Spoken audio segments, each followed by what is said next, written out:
Thank you for listening to Pal Block Podcast, the flagship Nintendo podcast of Boss Rush Network.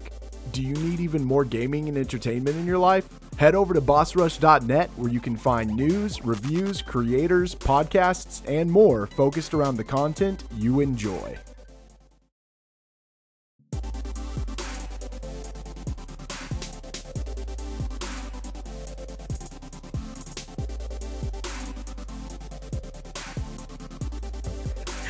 Hello everybody, welcome to Nintendo Expansion Pass here on Boss Rush Network. I'm your host and Latin Excited Andy V. Joining me is Bossman himself, Mr. Corey Derrick. Hello, good sir. I'm here. Hi. Hi. I'm pretty tired, but it's okay. We got a cool topic to talk about, so I'm excited. We went into this like way before we even talked about Power Block. Like when we started texting each other, this topic was just like it's kind of been on my mind this week because for one of the companies developers, we thought that a certain other first party would buy. So if you guys know, by the time you guys see this, Square Enix has sold off Crystal Dynamics. They sold off Eidos Montreal and Square Enix Montreal to the Embracer Group for $300 million. And they acquired their studios and associate IPs with them. And they have up to 50 other titles, like a whole bunch of games coming with them. So, and the Embracer Group is now becoming a kind of visible company in a sense. Everybody's eyes is now getting off them because we really weren't thinking about them at all. They own Saber, who also ported The Witcher 3 to Nintendo Switch. And I kind of want to ask Corey, because we did talk about this on Power Block. If you guys missed that episode, do check it out. It was a very great episode, but a very great conversation. And I kind of wanted to ask Corey, what does this say for Nintendo on Square Enix side and from the Embracer Group? Where would you like to start, Corey? Would you like to start on the Square side or the Embracer Group side? I mean, I think we should probably start on the Square side just because we should probably let our audience know, like, what's being purchased, and like where it comes from and why it's a steal. I mean, for $300 million, I think the Tomb Raider IP alone is worth that or more. Yeah.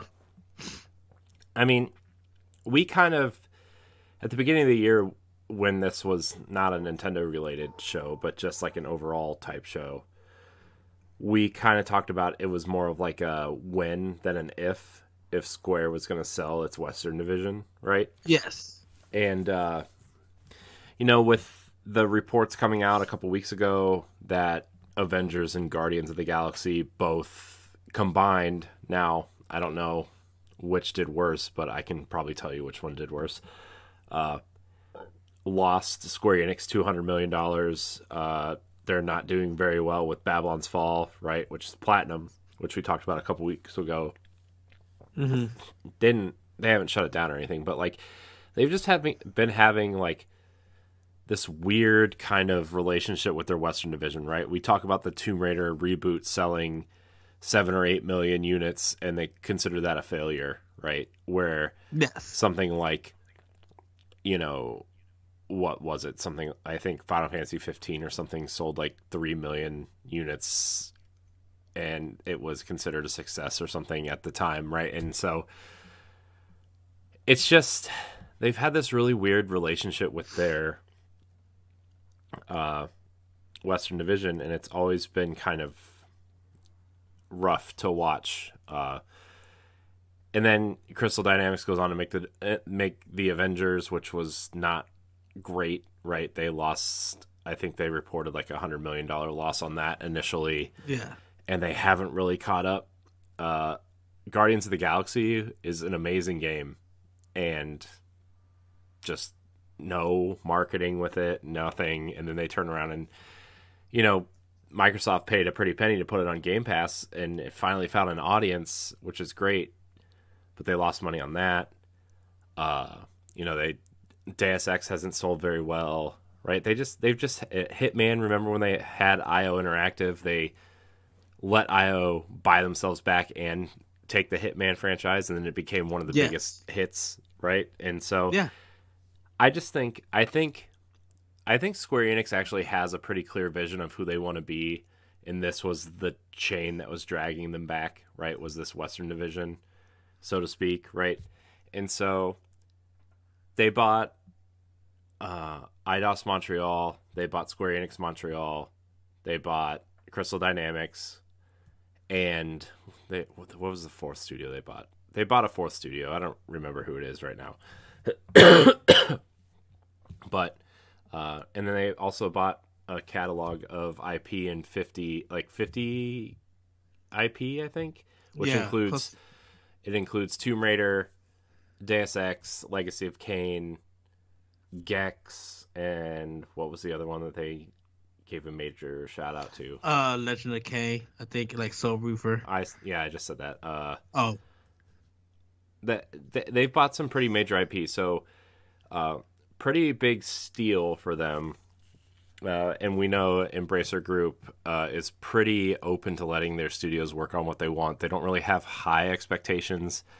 I think their biggest IP at this point is probably Borderlands, because they own Gearbox. And we know Gearbox bought the rights back from 2K, I think, or something. They did something with 2K to get the rights back. Which is a weird conversation that, sorry everybody for the side tangent, that Randy Pitchford hasn't said nothing about Tiny Tina's. Oh, I mean, he's not really in charge of Gearbox software anymore.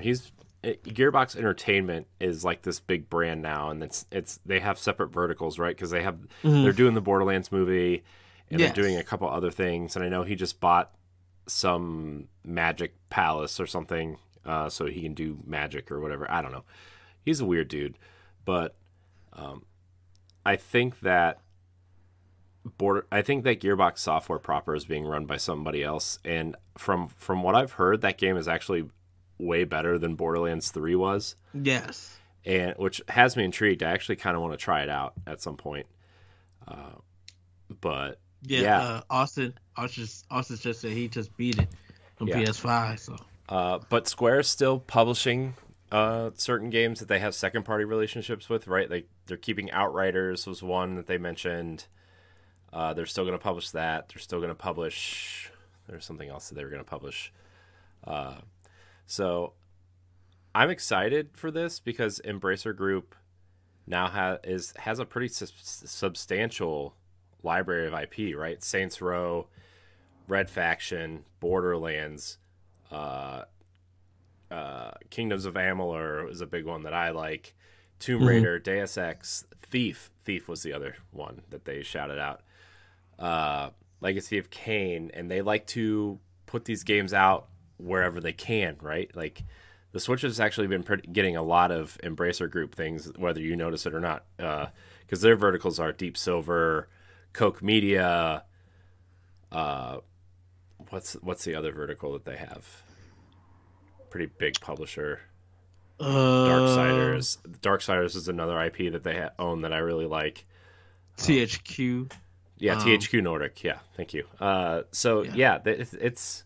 They have a lot, and they kind of make Microsoft look small in terms of acquisitions, right? Because they have like, when they say 107 studios with something like 10,000 employees or something. A lot of that's mobile. A lot of it's kind of divided into different verticals, which is nice. But they own a lot, and I am excited to see what they do with these IP. We already know new Tomb Raider's in development. Yes. I can't wait to see that on Xbox or Series X. I really hope that Eidos Montreal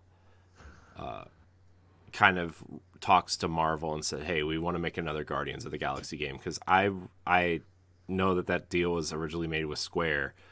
Yes. But that game was something really special, and if you have Xbox Game Pass or you buy it, like I think it's only $30 or $20 on Amazon right now. It's really cheap. it's one of the best games I played last year, you know, and Yeah. so It is weird with Guardians because I know the Adventures lost Square Enix a lot of money, but it felt like due to the lack of marketing and due to the lack of interest, regardless of it was the cloud version of Guardians, whether it was on PS5 or Xbox One and PS4, the gamer interest wasn't there for some reason. And you would think that as popular as the Guardians of the Galaxy has been and a lot of Marvel properties, that people will go in expecting it. But a lot of the reason that a lot of people say that that game got hurt was because of Marvel's Avengers, in a sense.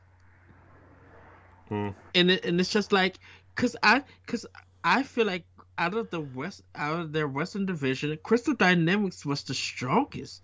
They really produced. Of course, you've been talking about Tomb Raider, but those games are great across the board. So like. So what happened, you know, in a sense? And I kind of wonder, well, if some of those guys do touch the Switch, does that throw mud in Square Enix face in a sense? I mean, I guess it could, but also like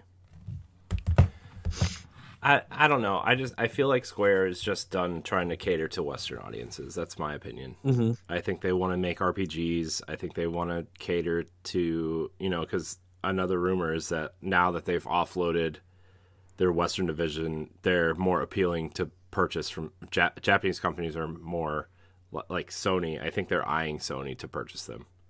Right. I really think so. And which would kind of not be great for Switch owners, right? Because of Bravely Default and Octopath and Tokyo RPG Factory's games. Like those games are all really important to the Switch ecosystem.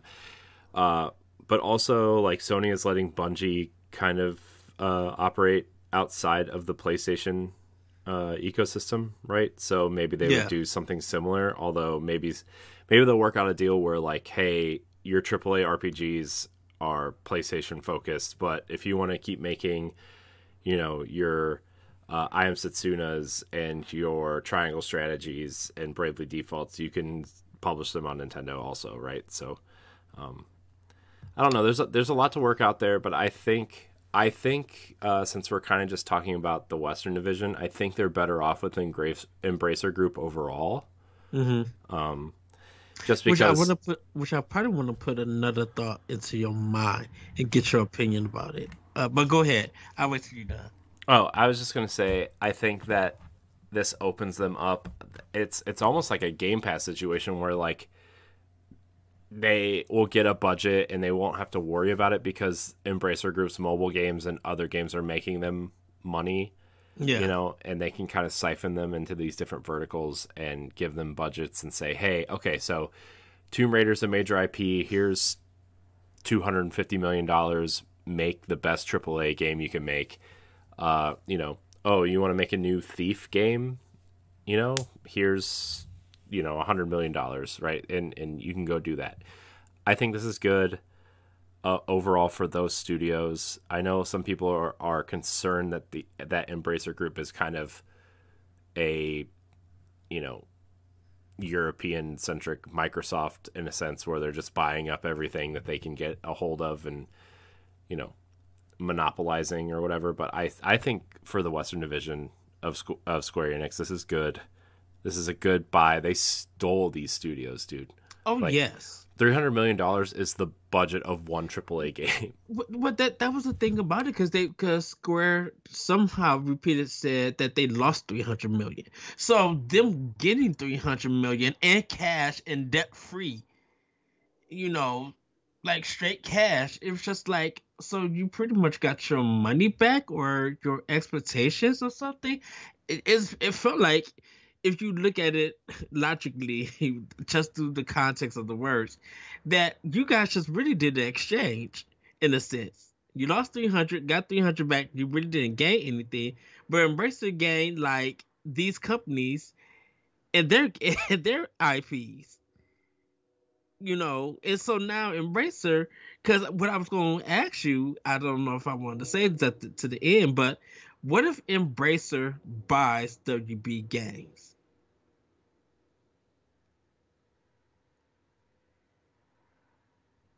Oh, you're on mute. Why am I on mute? Why was I on mute? I don't know. Yeah, I don't know either. I mean, it's a possibility, but I feel like Square is a different type of company because WB is so North American centric. Yes. And I think WB wants to be more like what Disney is doing, right? Sell off your studios and just license IP out to all these different companies, right? I think that's really what they want to do. And which Disney was smart to do that. I mean, we're getting a bunch of cool Marvel and Star Wars projects. Yes. They just announced that Disney Dream Valley or whatever, that free-to-play kind of Animal Crossing-like game. So I think what happens with WB, I don't know. I feel like you would have to sell some IP with these studios, right? You can't sell NetherRealm without Mortal Kombat, right? Oh, of you course. Can't. Like you can't do that. But just think of that being a powerhouse of a third, like that becomes a major third party if they just acquire the general and all of their developers. Like that will open up an eye to a lot of people to be like, okay, now Embracer Group, we're now paying attention. Yeah, I mean, I don't disagree with you. I think that I feel like there would be some sort of legal thing involved at that point. I know Embracer Group and Koch Media are into other things. I know they invest heavily in movie studios and television and other. They have a lot of verticals, but I mean, so does Microsoft, right? So. I don't know. It's going to be interesting to see what happens with WB if those rumors are even true. But I feel like that would go to someone like Microsoft or Sony at that point. Because those studios are valuable, right? Rocksteady is super valuable. Yes. NetherRealm was super valuable. Even WB Montreal is showing them to be pretty valuable, right? With this Gotham Knights looks awesome. Avalanche is pretty great studio, right? They know how to do licensed games really well. I mean, we saw that with Cars, we saw that with Disney Infinity, we're seeing that with Harry Potter. So they could potentially be pretty valuable in a different way. So I don't know, but yeah, overall I think the Square sale is really good for Crystal Dynamics in particular. Right. Yeah, because I know when we was talking about it on Power Block, we definitely were talking about now there's a possibility of getting ports of those studios' games onto Switch, and maybe it is a download. Maybe it's not, no more cloud or anything, because like you said, Tomb Raider and Rise of Tomb Raider are 360 games, so they could port that, and they could port that. If they was able to port down The Witcher 3 from Saber, I think they could still port down 3, and still be an amazing game. It's still, because it's just,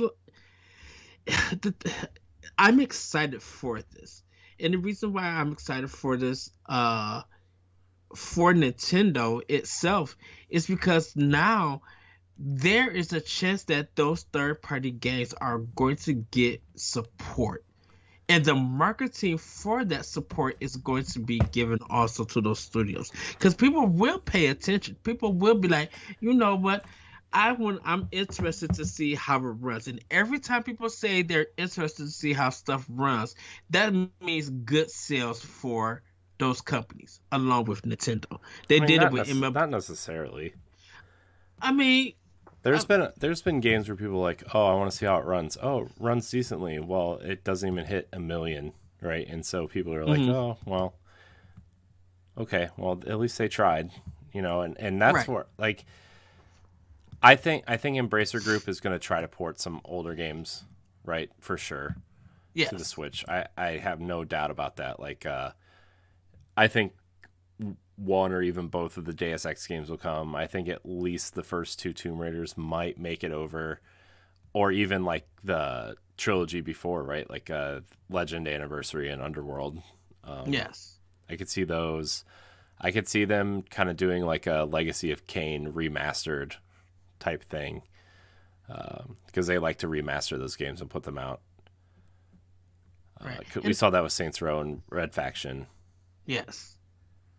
And I think even even if those games don't sell big on Switch, I think there is going to still be some marketing. I think there is going to be people who be like, okay, I might not buy it at $60 or $50, but it's on sale for $30.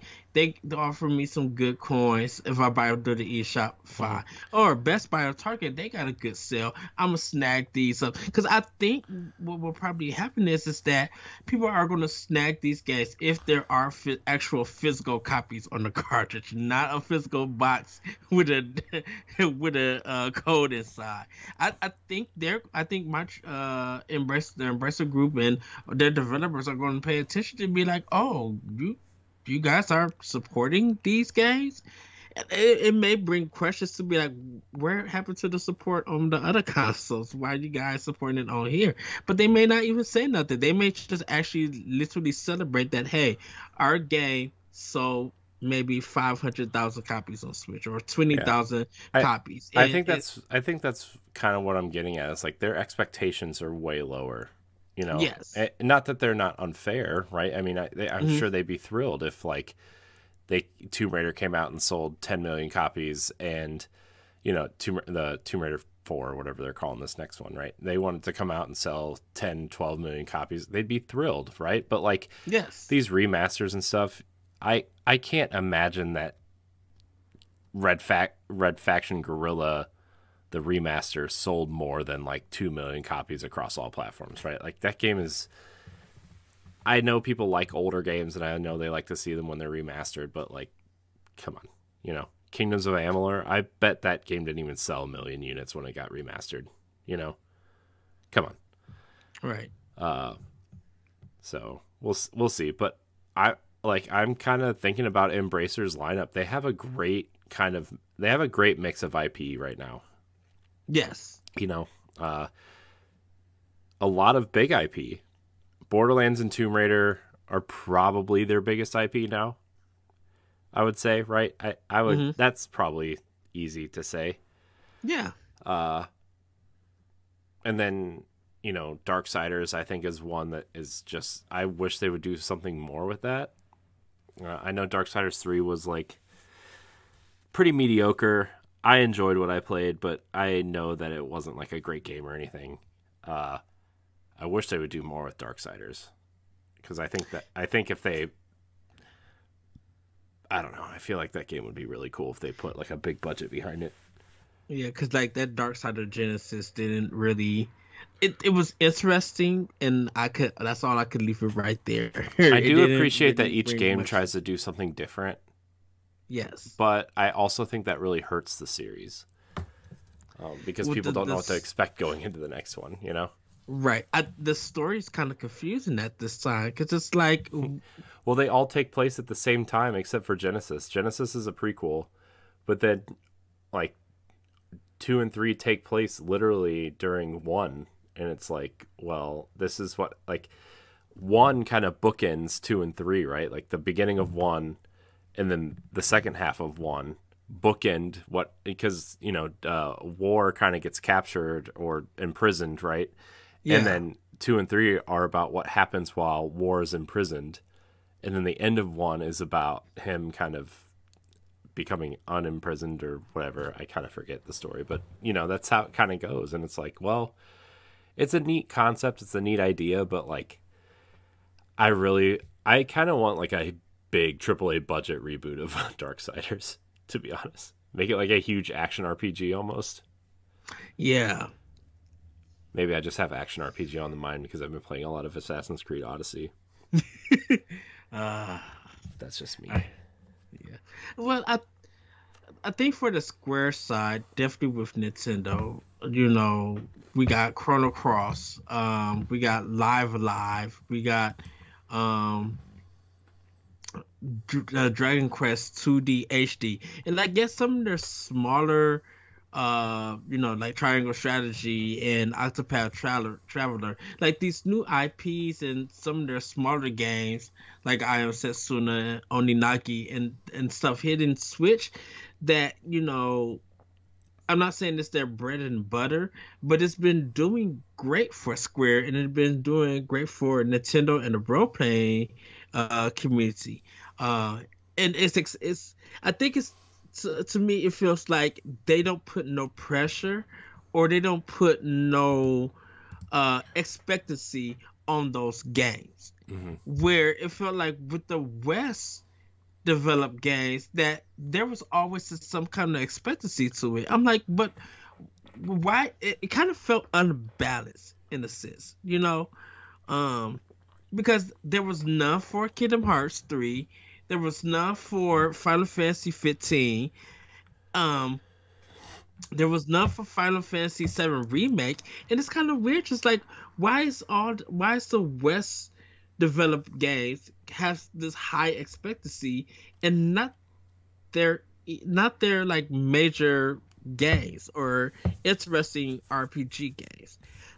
Like even Sleeping Dogs. I'm like, how did y'all expect that to sell a lot, even though it did very well and it sold a lot, and you guys were disappointed? But did like Who developed Sleeping Dogs? That was United Front, right?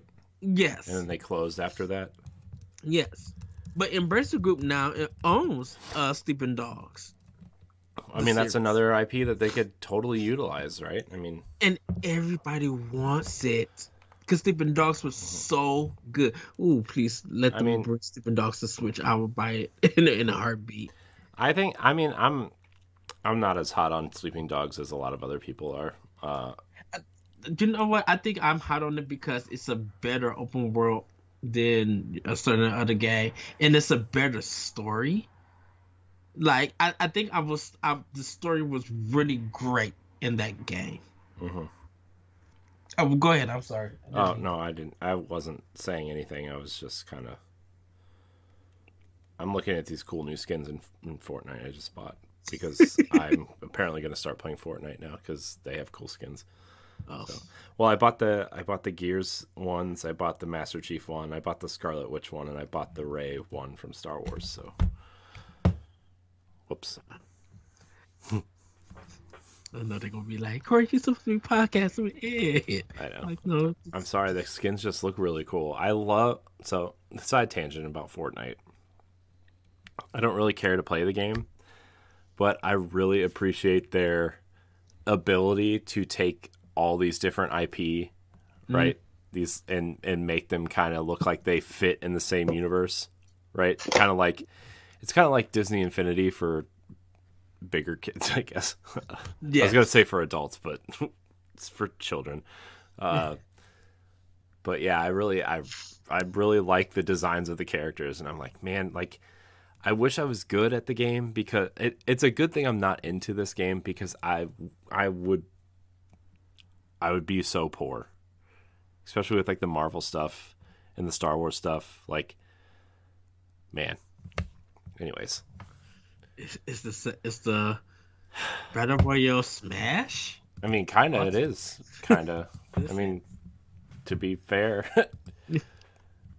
So yes, but yeah, it's kind of interesting to see what's going to happen because at this point in time, people are excited for the purchase, the acquisition, and they're kind of laughing at Square, because one of the reasons that, you know, Square is kind of like changing their business plan in the sense they're now into like NFTs and blockchain, and they're kind of moving into that front. Even though it's been reported that NFTs are down 80%, like it's losing a lot of interest, and it's not selling very well to a lot of people. Like, and definitely gamers.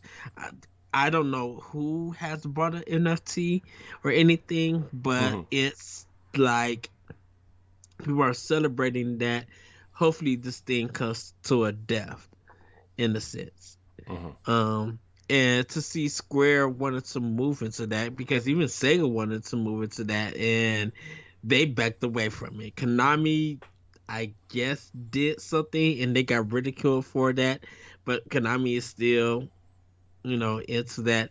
Uh, Square Enix said that in addition, the transaction enables the launch of new business by moving forward with the investments in fields such as blockchains, AI, and the cloud. And we kind of understand, Kingdom Hearts for Switch on cloud and Hitman on cloud didn't really knock it out the park. Now, what AI is kind of interesting because I wonder what they're talking about with that. I mean, it's just investor speak to me. Like, it's just like, oh, well, we want you to invest. Please, we're gonna throw all these buzzwords out and marketing terms, and we hope you give us money. That's what it sounds like to me, So, Yeah, I don't know. I feel like they sold for this amount of money because that's how much money they lost for. That's how much money they lost with Avengers and I guess Guardians. well, definitely with those being licensed games, and I know we talked about that. Crystal Dynamics being bought by Microsoft. Because I think they're still working on with the initiative to do Perfect Dark. Yeah, I mean, Crystal Dynamics is making Perfect Dark, so they said that contract is still in place. Yes.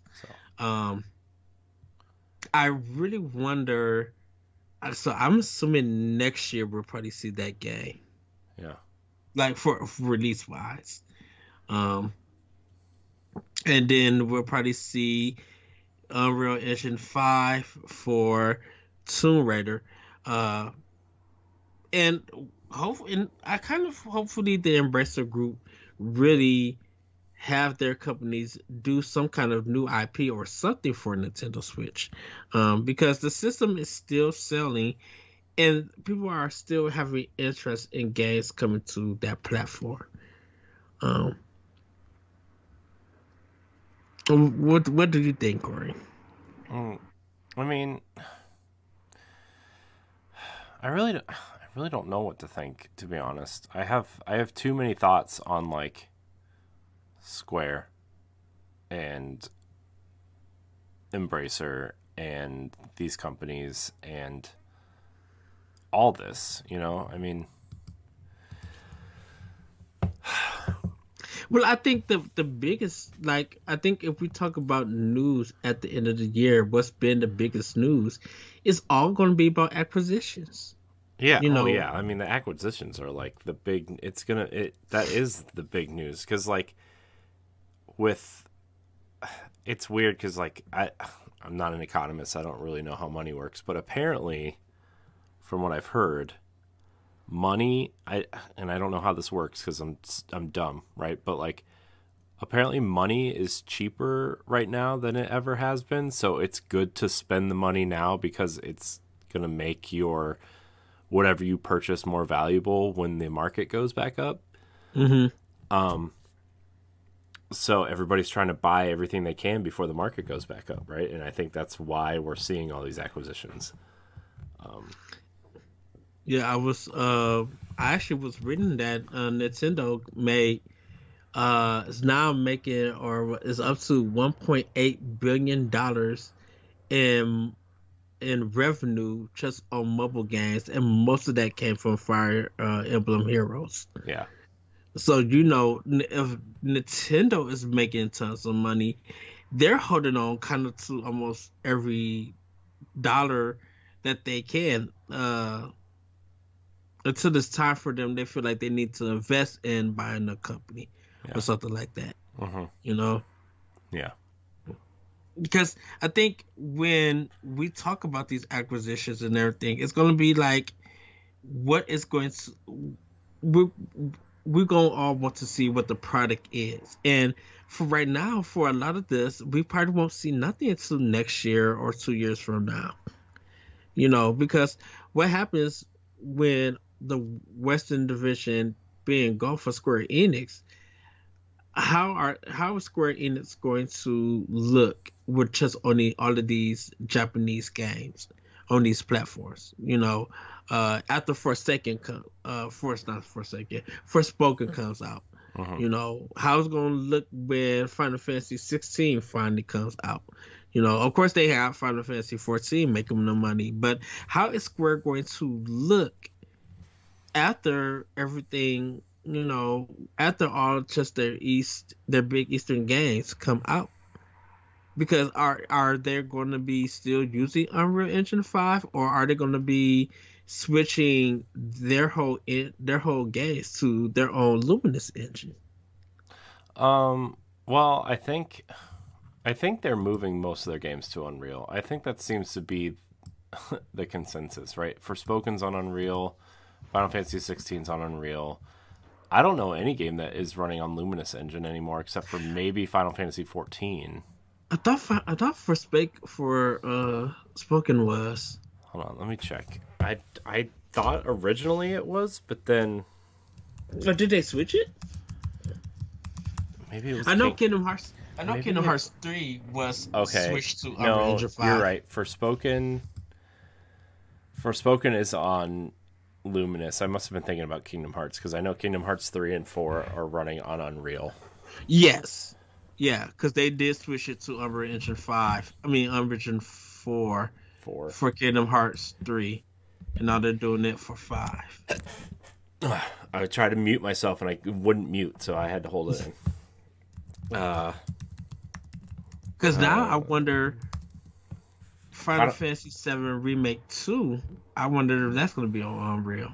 It is on Unreal. Final Fantasy 7 and 16 are both on Unreal. I just looked it up. According to a quick Google search. Okay. So, yeah. Anyways, good times. It's funny though, because like the only reason at this point why I would get a PlayStation 5 would be for these Square games, right? They're the games that are holding my interest. Not that like Horizon and God of War aren't, but like I really want to play. So I know I've been on this multiple shows saying how much I don't really care for Final Fantasy 7, the original. But Final Fantasy VII Remake looks so good and so fun, and Final Fantasy 16 looks fun, and Forspoken looks kind of weird and wacky and fun, and I think that main character is kind of cool, and yes, it's those games that have me interested in PlayStation at this point. And I just. Square seems like a company. They seem like Capcom was like 10 years ago, right? Remember when Capcom was like real down and people were like, is Capcom going to exist in 5 years? And then they came out with, Resident Evil 7, Monster Hunter World, then Resident Evil 2 Remake, and Street Fighter 5, right? Like, yeah, that was around this time. Like, Street Fighter 5 was like the game is good, but they're really like, what are they doing? And then they came out with a bunch of bangers, Mega Man 11. Yes. And now Capcom is like one of the best Japanese studios right now. It's back to being known like they were in the NES, Super NES days. Yeah, that's what I'm saying. And like Square is kind of like, not that they're that low, but I feel like they're just now on their way back up, kind of figuring out who they are again. Yes. And they want to do what they are best at, and that is big AAA RPGs, and then these like kind of AA experiences on Switch. That is what Square is good at. That's what they've always been good at. And I think they're just trying to shed the weight that is holding them back, essentially, right? Like, it's kind of surprising that they're still publishing Outriders or whatever the sequel is, or if they're gonna. Apparently, Outriders did good enough to warrant some DLC or something. I like Outriders. I ended up buying it, even though it's on Game Pass. But I love Outriders. It's an awesome game. I was thinking of I'm probably going to end up installing it because I just installed Ukulele because I want to finish that, and I think I'm like once I finish it, I think I'm gonna take it off and switch it to Outriders because I do want to finish that game. Yeah. And so it's just like I wonder if we're hitting that point with Square where like I wonder if they sold this half to Embracer so they could be purchased by Sony. That's my thought. I feel like why do I kind of feel like that Square and Sony just wouldn't have a place together. What are you talking about? They've been in bed together since the PlayStation 1. What are you talking about? I mean, every Final Fantasy game, every has kind been of on like because of the N64. I know I just record. I know that whole story. I'm gonna slap you. I guess I feel like with the direction that Sony wants to go, and they're talking about single player experiences and all of this stuff, and Sony not really having a RPG kind of development company side to them. I just don't. I think there's something about Sony and Square that I'm just like, I don't know. There's something off about it to me, and it may be because of them putting these big games on Sony's platform. But once they came back to Nintendo putting games on their platform, more talk of Square has been connected back to Nintendo than it has to Sony. I mean, I think it just depends. I think it's a game by game basis.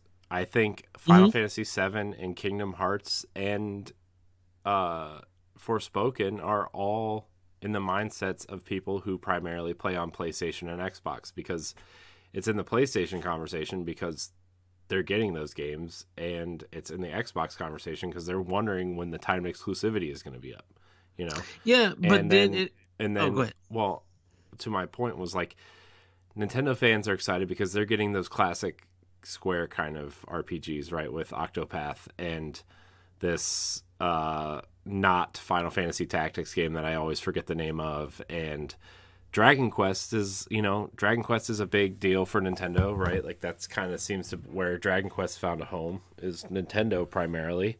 You know, I mean, we talked about how, it went to PlayStation first, but the Switch version got the quote unquote definitive edition and the 2D edition that only came to 3DS in Japan, and I think that Square just is trying to I think they're splitting the audience because they have to. And I think Square, they're not in trouble, but I think they're making financial decisions based on like they're making a strategy based on their financial situation is what I'm kind of getting at. And they can afford to make these smaller experiences. And the thing is like Sony's paying for their exclusivity, right? But Nintendo is also paying for this exclusivity because Nintendo is publishing all these games in the West. They published Octopath Traveler. You look at the Switch binding, Nintendo published Octopath Traveler. They published Bravely Default. So, like, yeah, Square has a publishing arm, but they're still making publishing deals with these companies. And it's like, well, what are you doing? You know, like, are you in trouble? Because that tells me that they're in trouble. Or like they don't feel comfortable enough financially to publish these games themselves and hope that people buy them on the platforms.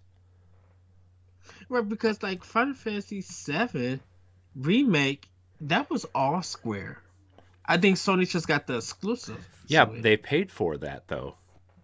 But they didn't publish it like no, Nintendo but they did. I didn't mean Sony was publishing these Final Fantasy games. My point was that Sony is paying for these exclusivity, which is helping fund these games. Yes. Was my point, right? So, yeah, Sony say Final Fantasy VII Remake's budget was $200 million and Sony paid $75 million for the exclusivity. That's, I mean, that's a big chunk of the game you just paid for that you don't have to worry about funding yourself, right? Yes. So not that those aren't real numbers. I was just using that as like a X to Y conversation. And I think looking at your example, and the reason why I said it that way, is because like if Nintendo's paying for their exclusivity and doing the publishing, and Sony's doing the exclusive and not doing the publishing, it kind of tells just like it kind of feels like, I don't know, is Nintendo working harder, or is Nintendo just like from a business standpoint that, hey, we definitely love what you guys are doing and we want to keep it onto our system. You know, if it comes with a time exclusive, because of the time that we miss when during that PS1, PS2 era, we want to make sure that if you bring a game to our system, that it benefits us both. Where Sony would just feel like, well, we got the most recognizable names. You know, we got Final Fantasy. That's one of the biggest titles in any JRPG at all. That'll come up in any conversation. And you know, you only could really get that experience on our console.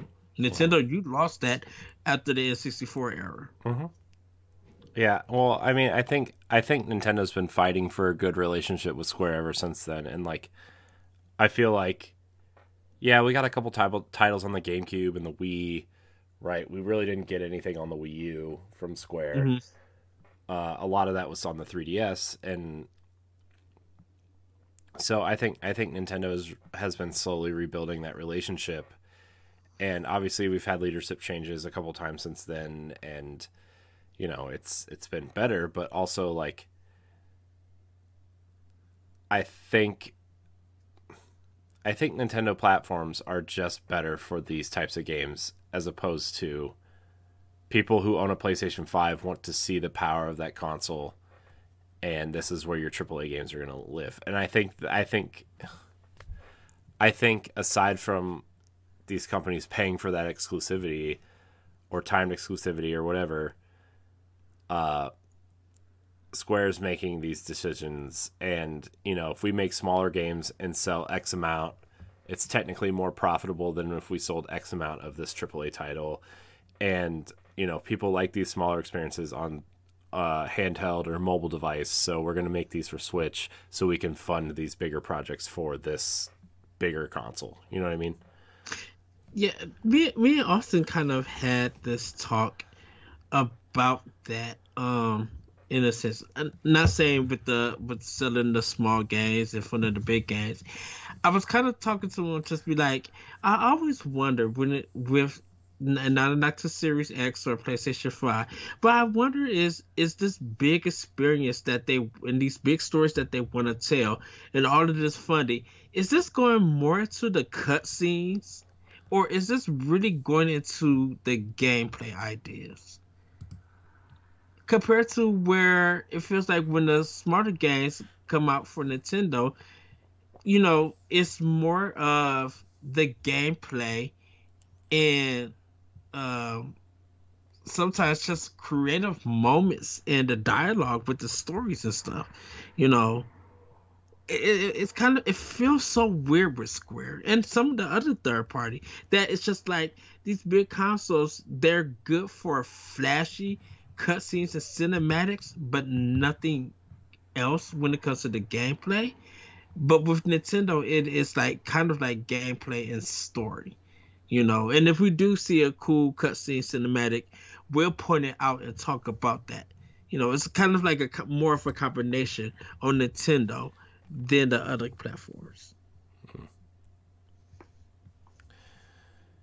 Yeah, because I just feel like your 200 million budget, it feels like most of that is on the cutscenes than it is on the gameplay or anything. Well, probably the graphics and the world building and, you know, all of these teams coming in to develop the game.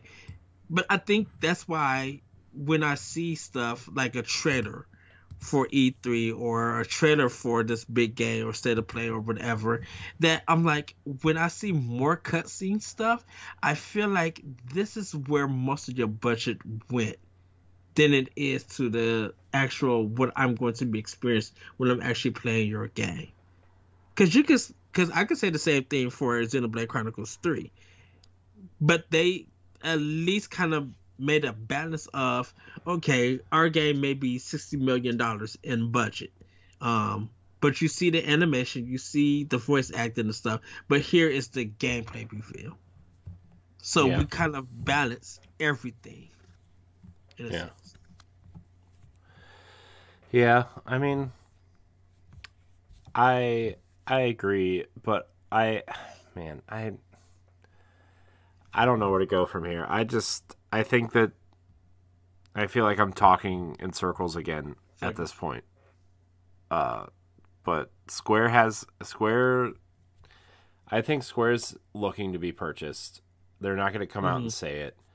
This sale to Embracer was to, undo, like, I don't know. I think them not having the Western arm makes them more appealing because they will be cheaper, but they'll still, you know what I mean? Like, I think they will be cheaper to purchase without the Western division.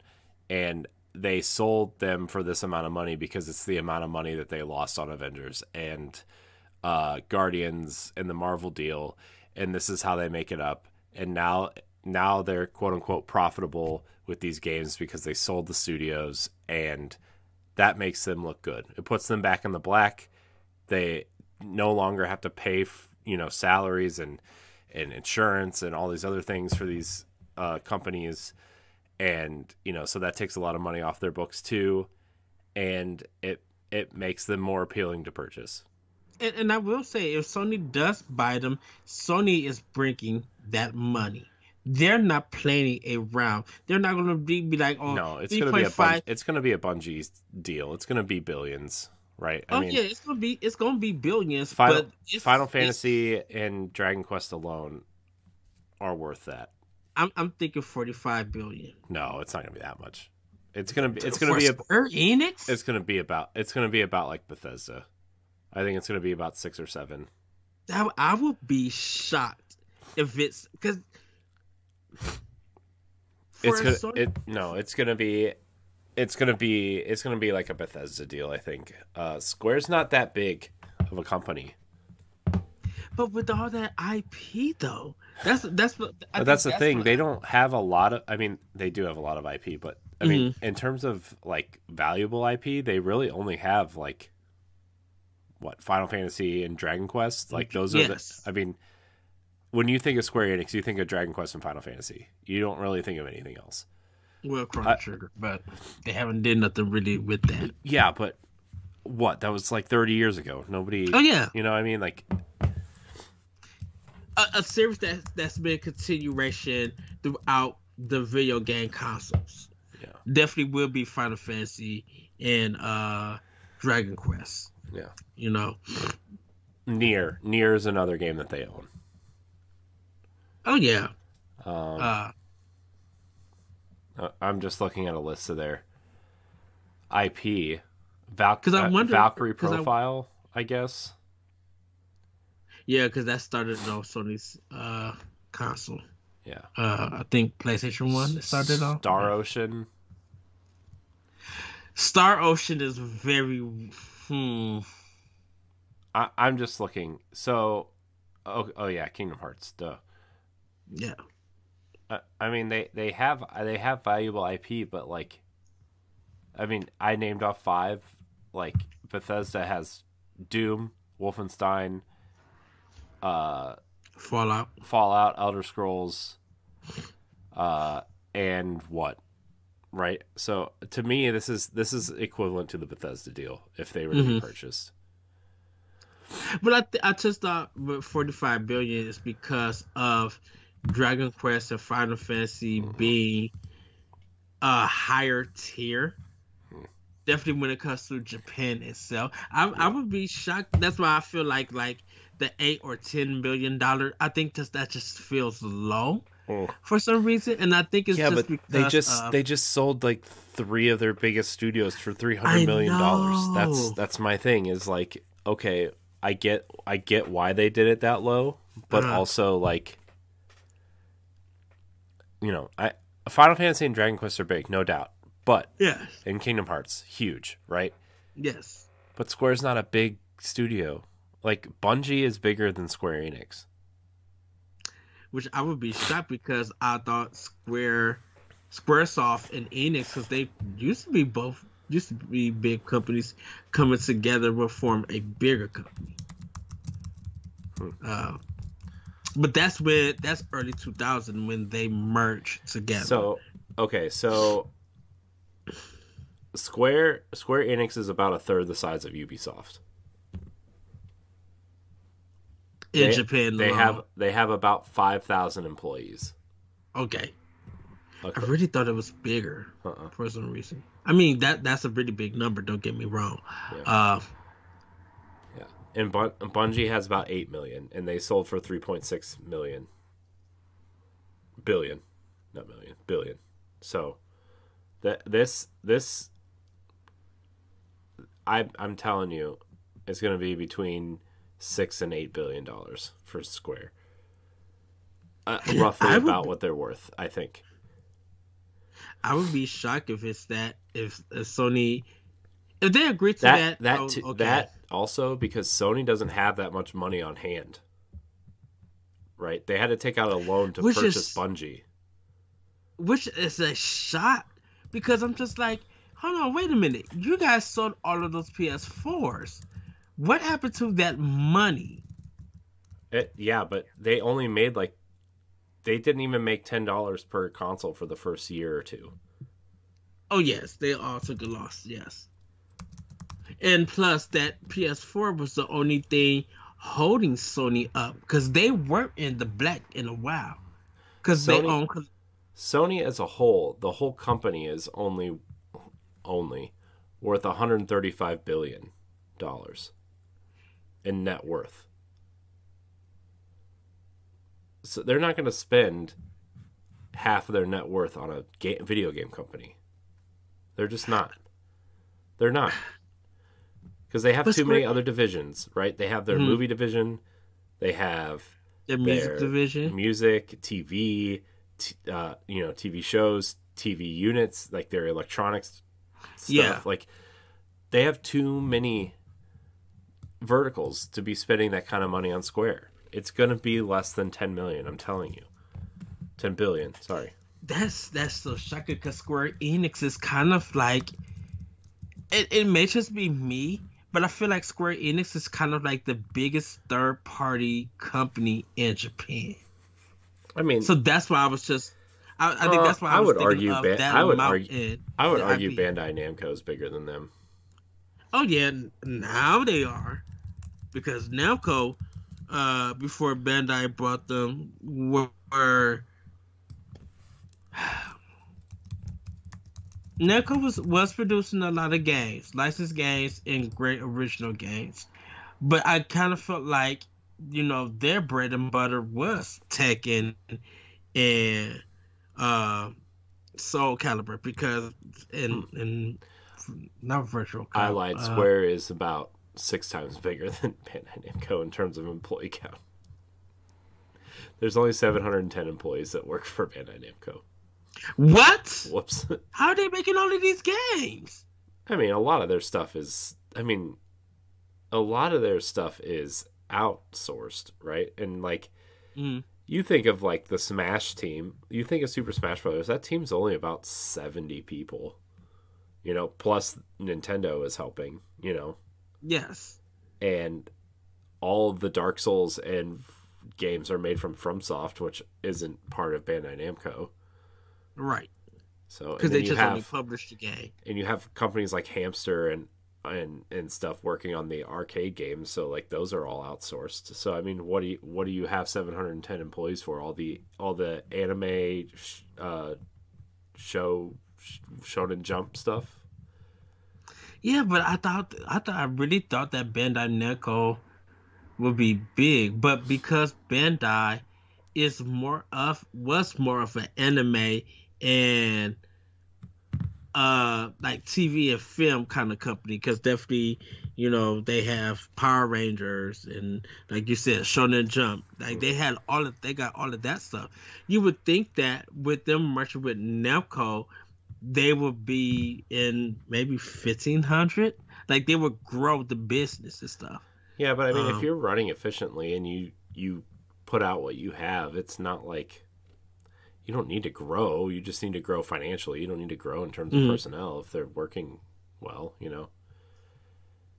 You don't want more employees. You want less employees and sell more. That's how you make your money. Well, yeah, but you would think The, that when the less people you have to pay, the more money you make. oh wow, well that is true.